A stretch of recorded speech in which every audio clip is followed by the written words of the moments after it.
கிறிஸ்துவுக்குள் மிகவும் பிரியமானவர்களே, இயேசு கிறிஸ்துவின் நாமத்தில் உங்கள் யாவரையும் அன்போடு கூட நான் வாழ்த்துகிறேன். இந்த நாளிலும் தேவன் நம்மோடு கூட இடைப்படுகின்ற ஒரு வார்த்தை சங்கீதம் 122 அதிகாரம் 7 உன் அலங்கத்திற்குள்ளே சமாதானமும் உன் அரமனைகளுக்குள்ளே சுகமும் இருப்பதாக. நாம் இந்த வார்த்தையின்படி தேவன் இன்றைக்கு நம்மை ஆசீர்வதிக்க விரும்புகிறார்.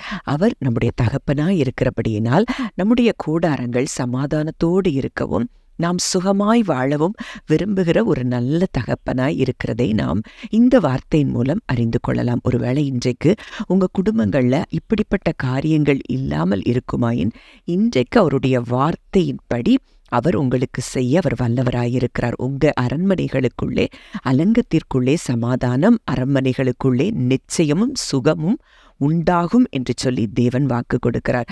லேவியராகமம் 26 அதிகாரம் 5 பார்க்கிறோம், திராட்சை பழம் பறிக்கும் காலம் வரைக்கும் போரடிப்பு காலம் இருக்கும், விதைப்பு காலம் வரைக்கும் திராட்சை பழம் பறிக்கும் காலம் இருக்கும். நீங்கள் உங்கள் அப்பத்தை திருப்தியாக சாப்பிட்டு உங்கள் தேசத்தில் சுகமாய் குடியிருப்பீர்கள். அப்போ நம்ம திருப்பி வேதத்தில் அடிக்கடியாய் பார்க்கிற ஒரு காரியம், அவருடைய பிள்ளைகள் சுகமாய் குடியிருக்க வேண்டும் என்பதுதான் நம் தகப்பனுடைய விருப்பமாய் இருக்கிறது. ஒருவேளை இன்றைக்கு அதற்கு எதிராய் உங்க வாழ்க்கையில உங்க குடும்பங்கள்ல சத்ருவானவன் பல காரியங்களை விதைத்திருந்தாலும் இன்றைக்கு தேவன் அவை எல்லாவற்றையும் முறிய பண்ணுகிறார் என்று சொல்லி நிச்சயமாய் நான் கர்த்தருக்குள் விசுவாசிக்கிறேன். ஒருவேளை இது என்னுடைய சாட்சியை நான் இந்த நேரத்தில் சொல்ல விரும்புகிறேன். கொலோசியர் 1 அதிகாரம் 13 சொல்லப்பட்டிருக்கிற ஒரு வார்த்தை, இருளின் அதிகாரத்தினின்று நம்மை விடுதலையாக்கி தமது அன்பின் குமாரனுடைய ராஜ்யத்திற்கு உட்படுத்தினவருமாய் இருக்கிற பிதாவை ஸ்தோத்திரிக்கிறேன். எங்கள் குடும்பங்களே அப்படிப்பட்ட போராட்டங்கள், பலவீனங்கள் தொடர்ந்து வந்து கொண்டே இருந்த நிலையில் நான் ஆண்டவரிடத்துல பல காரியங்களை குறித்து கேள்விகள் கேட்கும் பொழுது கர்த்தர் இந்த வார்த்தையின் மூலம் ஒரு வெளிச்சத்தை எனக்கு தந்தார். இருளின் அதிகாரத்துக்குள்ள நம்ம இல்லை, அவருடைய அன்பின் குமாரனுடைய ராஜ்யத்துக்குள்ள நம்ம ஒருவேளை இந்த பூமியில இருந்தாலும் கூட அவருடைய ராஜ்யத்துக்குள்ள நம்மை கொண்டு வந்து சேர்த்திருக்கிறபடியினால் ஒரு தீங்கும் நம்மை அணுகாது என்கிற அந்த ஒரு எண்ணத்தை என்னுடைய இருதயத்தில் ஆழமாக தேவன் பதித்தார். அதை விசுவாசிக்க தொடங்கும் போதே அந்த விதமான விடுதலைகள் எங்கள் குடும்பத்தில் உண்டானதை நான் என் கண்ணார பார்த்திருக்கிறேன். அப்போ இன்றைக்கு நீங்களும் இந்த வார்த்தையை நீங்கள் விசுவாசிக்க தொடங்குங்க. இந்த உலகத்தில் இருந்தால் கூட நம்ம அவருடைய ராஜ்யத்துக்குள்ளதான் இருக்கிறோம். என்றைக்கு இயேசுவை நாம் நம்முடைய சொந்த இரட்சகராக ஏற்றுக்கொண்டோமோ அன்றைக்கே தேவனுடைய பிள்ளைகளாய் மாறி இருக்கிறோம்.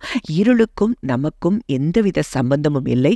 அவருடைய ராஜ்யத்துக்குள்ள 1000-10,000 தூதர்கள் சூழ அவருடைய இரத்தத்திற்குள்ள நாம் வந்து சேர்ந்திருக்கிறபடியினால ஒரு தீங்கும் நம்மை அணுக முடியாது. எந்த விதமான போராட்டங்களோ பிரச்சனைகளோ நம்ம குடும்பங்களில் இனி மேற்கொள்ள முடியாது என்று சொல்லி அப்படிப்பட்ட ஒரு நம்பிக்கையும் விசுவாசமும் நம் உள்ளத்தில் பெருகுமானால் நிச்சயம் நம் தேவன் அதை நம்முடைய வாழ்க்கையில செய்து முடிக்க வல்லவராயிருக்கிறார். நீதிமொழிகள் 18 அதிகாரம் 10 சொல்லுகிறது, கர்த்தரின் நாமம் பலத்த துருகம், நீதிமான் அதற்குள் ஓடி சுகமாயிருப்பான்.